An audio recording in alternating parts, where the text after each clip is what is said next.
On August 20th, 1966, workers clearing Vintém Hill in suburban São Paulo, Brazil, discovered two male bodies lying in dense brush. Both men were dressed identically, dark suits, white socks, and most distinctly, homemade lead masks covering their eyes. No identification on either body. No visible injuries. Nearby lay two empty water bottles and scraps of paper bearing fragmented notes. The local police arrived within hours. By evening, the bodies had been fingerprinted. By morning, their identities emerged: Marcelo da Rocha, 26, a factory supervisor, and Manoel Pereira da Cruz, 32, a mechanic. Neither man had a criminal record. Neither had cause for suicide. Yet here they lay, on a remote hilltop, masked and silent. The investigation fractured immediately. Dr. Helio Montesano, the medical examiner assigned to the case, found no poisons in toxicology screens. No asphyxiation. The heart doctor who performed the autopsy suggested sudden cardiac arrest both men, simultaneously, on the same night. Local newspapers seized on wilder theories. By late August 1966, São Paulo's tabloids printed speculation about radiation exposure. The lead masks editors proposed were improvised protection. But protection from what? Military officials denied any atomic testing near the city. The water bottles remained unanalyzed for months. Police records contradicted each other. Some accounts claimed the notes mentioned mantle or contact. Others said they referenced mission. No official transcript of those notes was ever released to the public.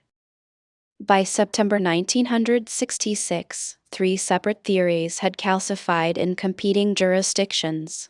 City police favored accidental poisoning from the water possibly contaminated at source. Federal authorities quietly investigated whether the men had contact with radioactive materials at industrial sites across São Paulo. A third group of investigators, their exact agency remains unclear, and declassified documents pursued leads linking the men to mystical or occult organizations.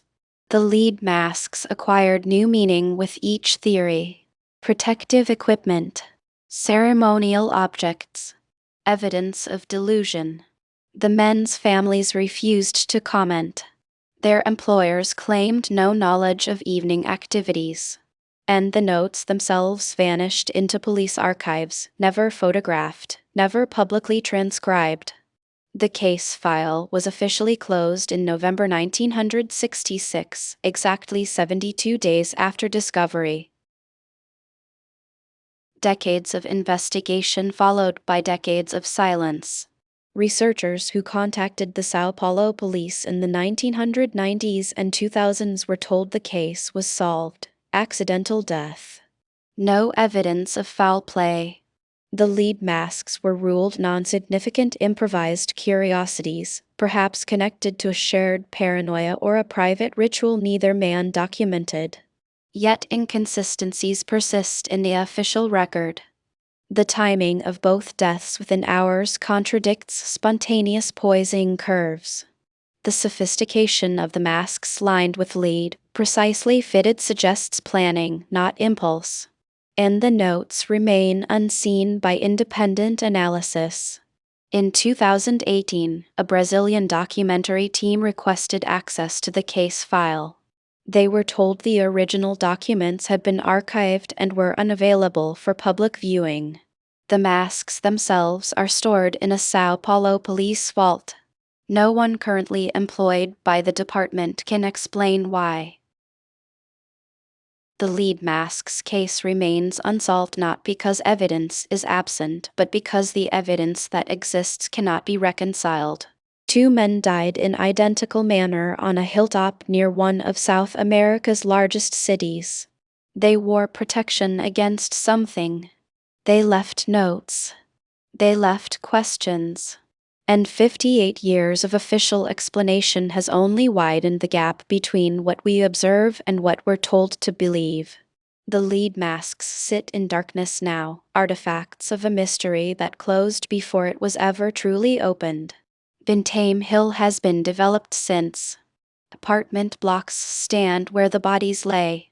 But every researcher who examines this case arrives at the same threshold. The official story explains the death, but not the preparation. It accounts for the bodies, but not the masks. It closes the case without closing the question that opened it.